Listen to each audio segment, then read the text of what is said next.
হরে কৃষ্ণ। আজ 27শে মার্চ শুক্রবার পবিত্র রামনবমী ব্রতের দিন।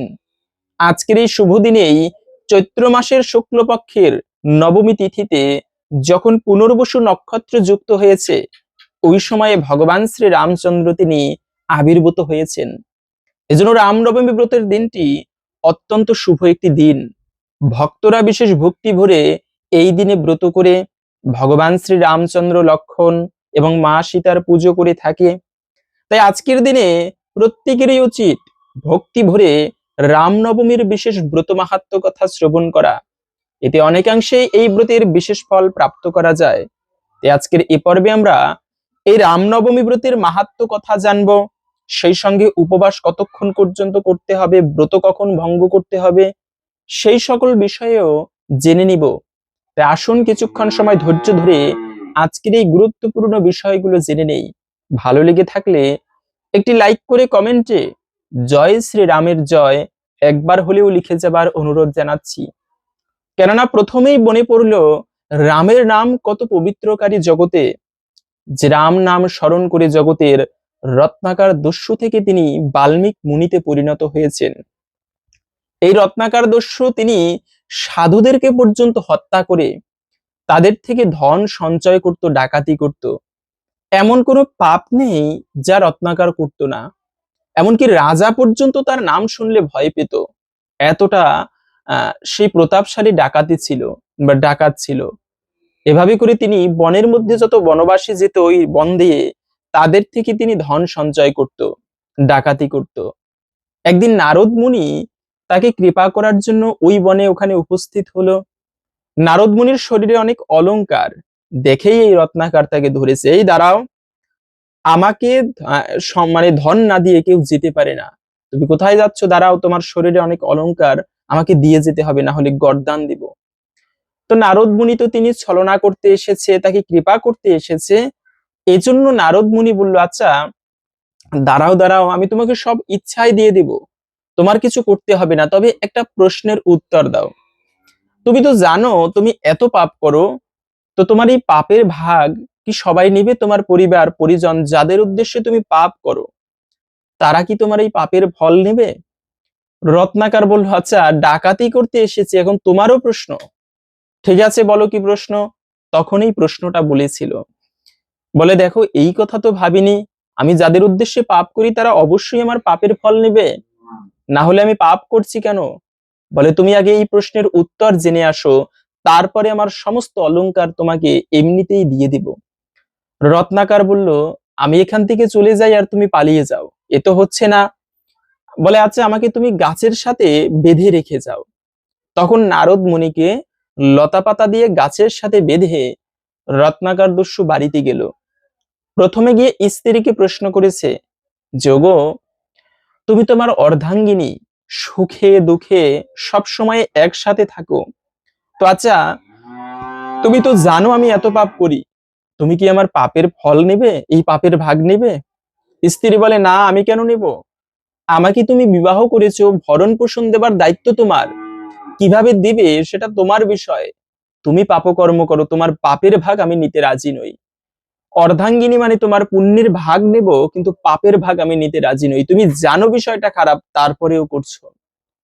রত্নাকারের মনে চমক মেরে গেল, আরে আমি জীবনে কেন তাহলে এত পাপ করছি, তারা তো আমার পাপের ভাগ নেবে না। বাবাকে গিয়ে প্রশ্ন করলো, বাবা তুমি তো জানো এত পাপ করি, তুমি কি আমার পাপের ফল নেবে? বাবা বলল, না, তোমার পাপের ফল কেন নেব? ছোটকালে তুমি ছোট ছিলে, তোমাকে মানুষ করেছি, বড় করেছি, শিক্ষা দিয়েছি, তুমি জানো কোনটা খারাপ কোনটা ভুল। এখন আমরা বৃদ্ধ, আমাদের তুমি দেখাশোনা করবে, তোমার মধ্যে জ্ঞান দিয়েছি, কিন্তু তুমি খারাপ জেনেও করছো, এই পাপের ফল তো আমরা নিব না, আমরা তোমার পাপের ভাগ নিতে রাজি নই। মাও একই কথা বলল।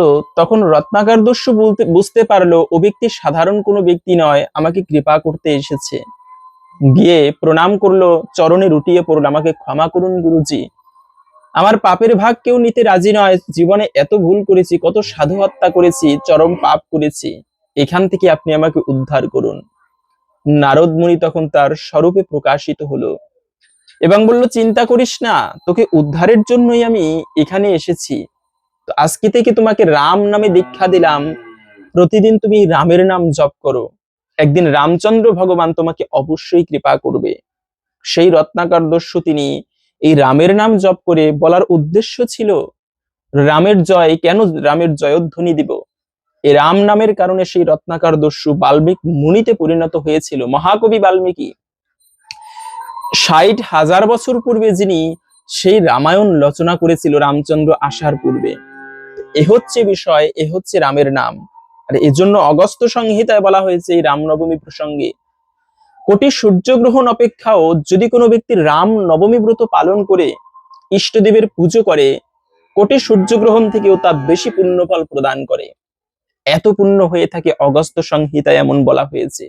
শুধু তাই নয়, অগস্ত্য সংহিতায় আরো বলা হয়েছে যারা এই রামনবমী ব্রত পালন করবে না, অবহেলা করবে, তাদের নরকে গমন করতে হয়, কুম্ভিপাক নরক, তাদের সেখানে যেতে হয়, সেখানে ভয়ানক শাস্তি পেতে হয়। এজন্য ইন্দ্র থেকে শুরু করে সমস্ত দেবদেবী তারা পর্যন্ত এই রামনবমী ব্রত বিশেষ ভক্তি ভরে পালন করেছিল। আর এই রামনবমী ব্রতের উপরে যেমন আমরা জন্মাষ্টমী ব্রত গুরুত্বের সহিত পালন করি, ঠিক তেমনি রামনবমী ব্রত আমাদের একান্ত গুরুত্বের সহিত ভক্তি ভরে পালন করা উচিত। কেননা রাম ভগবান হচ্ছে সব থেকে করুণাময়। ভগবান শ্রীকৃষ্ণ তিনি হচ্ছে লীলা পুরুষোত্তম, কত লীলা বিলাস করেছে। ওই লীলার কাহিনী শ্রবণ করলে আমরা হচ্ছে জাগতিক, আমাদের চেতনা জড় বুদ্ধি, আমরা সেই লীলার কথা বুঝতে পারবো না, সাধারণ দৃষ্টিতে আমরা চিন্তা করব। কিন্তু রামের জীবনী থেকে আমাদের প্রত্যেকটা বিষয় থেকে শিক্ষা নেবার আছে। রামচন্দ্র ভগবান যখন লঙ্কা বিজয় করলো, তখন সেই লঙ্কা বিজয় করে লক্ষণ বলেছিল, দাদা আমরা এত সুন্দর লঙ্কাপুরীতে থেকে যাই। কিন্তু রামচন্দ্র তখন বলেছিল, লক্ষণ জননী জন্মভূমিশ্চ স্বর্গাদপি গরীয়সী, মা এবং মাতৃভূমি স্বর্গের থেকেও মহান। এজন্য দেখবেন যেখানেই যাওয়া হোক না কেন, নিজের মাতৃভূমির প্রতি, নিজের বাড়ির প্রতি একটা টান অনুভব হয়। ওটা মাতৃভূমি, স্বর্গে গেলে যে শান্তি মাতৃভূমিতে তার থেকেও মহান বলা হয়েছে। এজন্য লক্ষণকে রাম বলেছিল, রাম যে ভাই অযোধ্যা হচ্ছে আমাদের মাতৃভূমি, ওখান থেকে অন্যদিকে ভালো হলেও সেখানে আমরা থাকবো না। এ হচ্ছে রামচন্দ্র ভগবান। যেদিন এই রাম সীতাকে মানে সেই রাবণকে বধ করেছিল যুদ্ধক্ষেত্রে, সেখানে মন্দাদেবী এই কথা শুনে যে তার স্বামী মারা গিয়েছে, এই কথা শুনে তিনি সেখানে কান্না করতে করতে, যে কোন ব্যক্তি আমার স্বামীকে বধ করেছে তাকে একটুকু দেখতে চাই, কেন আমার স্বামী এতটা প্রতাপী, জগতে এত প্রসিদ্ধ, দেবতারা পর্যন্ত আমার স্বামীকে ভয় করে, দেবতারা পর্যন্ত আমার স্বামীর আজ্ঞা পালন করার জন্য তার দরজায় উপস্থিত থাকে। আজকে সে ব্যক্তিকে যে বধ করেছে তিনি সাধারণ কোনো মানব নয়, তিনি সাধারণ কোনো ব্যক্তি নয়, তাকে একবার দর্শন করব। তো এই মন্দোদরী তিনি সেই যুদ্ধক্ষেত্রে উপস্থিত হলো শত্রুকে দর্শন করার জন্য। কিন্তু সে তো শত্রু নয়, সে তো পরম বন্ধু ভগবান রামচন্দ্র। যেখানে মন্দোদরী দাঁড়িয়ে ছিল, তার শরীরের ছায়াটা রামের পায়ের উপরে পড়েছিল, মানে রামের গায়ের উপরে পড়েছে। ভগবান রামচন্দ্র তখন সাথে সাথে সেখান থেকে সরে গিয়ে মন্দোদরীকে প্রণাম জানালো, প্রণাম মা, আপনি কেন এই যুদ্ধক্ষেত্রে আসলেন? নারীদের জন্য তো যুদ্ধের এখানে আসা উচিত নয় মা। মা বলে সম্বোধন করেছেন। সাথে সাথে মন্দোদরী কেঁদে উঠেছে, আরে আমার স্বামী যার স্ত্রীকে জোরপূর্বক নিজের কাছে রেখে দিয়েছে, সেই ব্যক্তি, সেই স্ত্রীর স্বামী তিনি আমাকে মা বলে সম্বোধন করে, রাম তুমি সাধারণ কোনো ব্যক্তি নও, তোমাকে আমি প্রণাম করি। এ হচ্ছে রাম, আর এ হচ্ছে তার জীবনী। প্রত্যেকটা রামের প্রত্যেকটা বিষয় থেকে আমাদের মনুষ্য জীবনে চলার জন্য শিক্ষা রয়েছে। ভগবান শ্রীকৃষ্ণ তিনি তিনি ভগবান, তিনি হচ্ছে লীলা পুরুষোত্তম। তার জীবনী এবং রামের জীবনে অনেক পার্থক্য।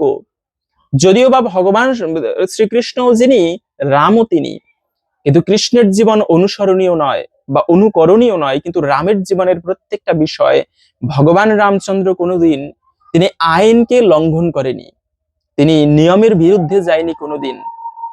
যে কইকেয়ী মা তাকে বনবাসে পাঠিয়েছিল 14 বছরের, বনবাস থেকে ফিরে গিয়ে সর্বপ্রথম প্রণাম ওই মা কইকেয়ীকে করেছিল এই রাম। এ হচ্ছে রাম, এ হচ্ছে রঘুকুল তিলক, এ হচ্ছে শ্রী ভগবান শ্রী রামচন্দ্রের জীবনী। তো এজন্য এই রামনবমী ব্রতের উপবাস কতক্ষণ পর্যন্ত করতে হবে?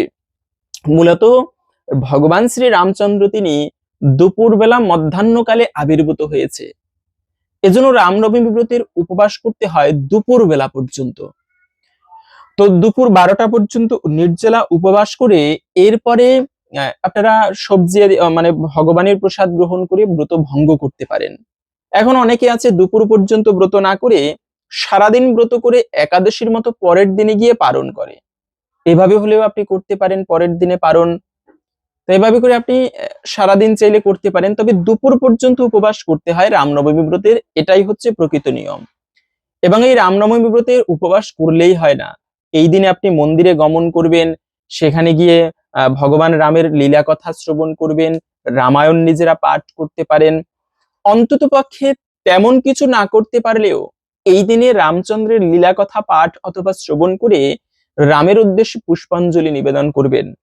এটা হচ্ছে ব্রতের পূর্ণতা। কিছু করতে হয়, শুধুমাত্র না খেয়ে থাকলেই ব্রত হয় না কিন্তু।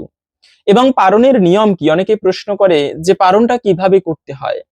মূলত আপনি বাড়িতে অভিষেক করতে পারলে, রামের চিত্রপট বা মূর্তি থাকলে মানে বিগ্রহ থাকলে সেখানে অভিষেক করবেন পঞ্চামৃত দিয়ে, এবং সেই অভিষেকের চরণামৃত গ্রহণ করে এরপরে অন্ন সবজি আদি দিয়ে পারণ করবেন। তা না হলে আশেপাশে যদি কোনো মন্দির থাকে সেখানে গিয়ে অভিষেক করবেন অথবা দর্শন করবেন, তারপরে চরণামৃত গ্রহণ করে অন্ন সবজি প্রসাদ দিয়ে পালন করবেন। এভাবে আপনারা সকলে এই রামনবমী ব্রতের পালন করে নিতে পারেন। এবং ভগবান রাম যেদিন সেই যুদ্ধক্ষেত্র থেকে 14 বছর বনবাসের পরে বাড়িতে যেদিন ফিরে এসেছিল, ওই দিনে অযোধ্যাবাসীরা প্রত্যেকে রামের উদ্দেশ্যে রাম প্রদীপ প্রজ্বলিত করেছিল। অযোধ্যার কোন নগরীর কোন স্থান ওই দিনে সে অন্ধকার ছিল না, ওই রাত্রে সর্বত্রই প্রদীপ প্রজ্বলন করা হয়েছিল। এজন্য আমি বলবো এই রামনবমী ব্রতের দিনে আপনারা প্রত্যেকে একটা ঘিয়ের অখণ্ড প্রদীপ বাড়িতে প্রজ্বলন করে রাখতে পারেন, এটি আরো বেশি মঙ্গলময়। রাম জ্যোতি বলা হয়, তাই রামের উদ্দেশ্যে একটা প্রদীপ আপনারা এই দিনে প্রত্যেকে নিবেদন করবেন। সন্ধ্যাকালে আপনারা একটা করে প্রদীপ এই দিনে সকলে নিবেদন করতে পারেন। এজন্য ভগবানের যত প্রকার সেবা আছে তার মধ্যে একটি বিশেষ গুরুত্বপূর্ণ সেবা হচ্ছে ভগবানকে প্রদীপ প্রজ্বলন করা বা প্রদীপ নিবেদন করা।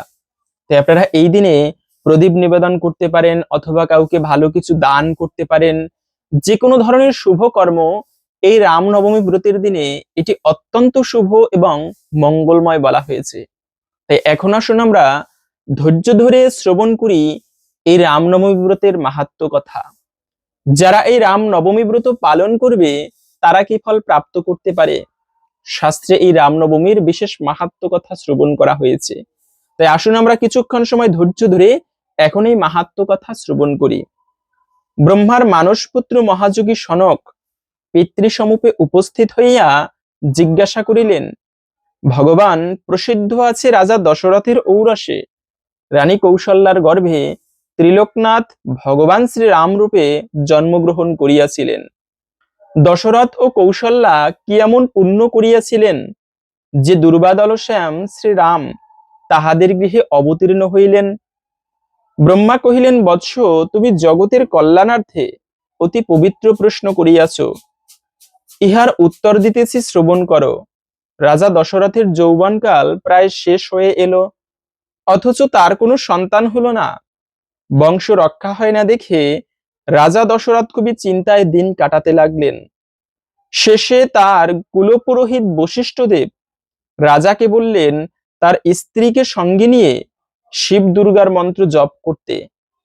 রাজা দশরথ ও তাহার মহিষী পতিপরায়ণা কৌশল্যা ধ্যানমগ্ন হইয়া দুর্গা মন্ত্র এবং শিব মন্ত্র জপ করিয়াছিলেন।